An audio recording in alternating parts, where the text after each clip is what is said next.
Facebook চালান যারা যারা মন দিয়ে শুনেন, ইবুক ফেসবুক চালায়, হ্যাঁ, আমার সাথে সবাই বলেন, যেই কথা মুখে বলা গীবত, সেই কথা কলমে লেখা গীবত। বলেন, যেই কথা মুখে বলা গীবত, সেই কথা ফেসবুকে লেখা গীবত।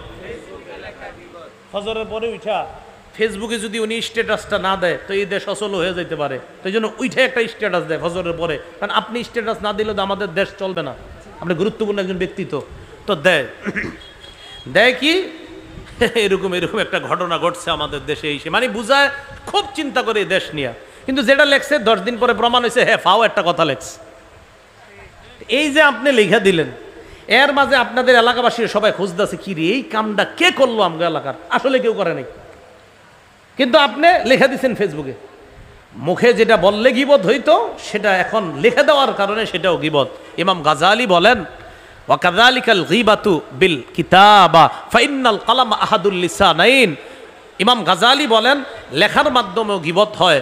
কলম হলো দুই ভাষার এক ভাষা। মানুষ মুখে একটা ভাষা বলে, কলম দিয়ে আরেকটা ভাষা লেখে। মুখে যেই ভাষা বলা গীবত, কলমে সেই ভাষা লেখা গীবত।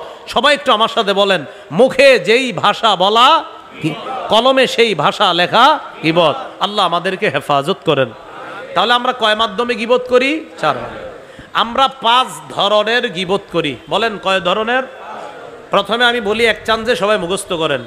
1 নম্বর শারীরিক গীবত, 2 নম্বর চারিত্রিক গীবত, 3 নম্বর বংশীয় গীবত, 4 নম্বর পোশাক পরিচ্ছেদের গীবত, 5 নম্বর পরোক্ষ গীবত। 1 নম্বর শারীরিক গীবত। শারীরিক গীবত, একটা লোক খাটো মানুষ, বেটে মানুষ, অনেক সময় দেখবেন অনেক মানুষ খাটো, 20 বছর বয়স, লম্বা হয় না। তো বেচারায় যে খাটো উনি কিন্তু জানে, কিন্তু ওনারে খাটো বললে উনি কষ্ট পায়। কানা মানুষ, উনি নিজেও জানে আমি কানা, কানারে কানা যদি বলেন সে কষ্ট পায়। এই শারীরিক গীবত করবেন না। একটা মানুষ খাটো কানা, বলেন তো এই যে উনি এক চোখ অন্ধ, ওনার যে শরীরের সমস্যা, ওনার যে এক পায়ে একটু সমস্যা, এই শারীরিক অবয়ব আকৃতিটা ওনারে দিছে কে? এই জন্য আপনি ওনারে নিয়ে অপমান করেন না। এই হলো 1 নাম্বার শারীরিক গীবত।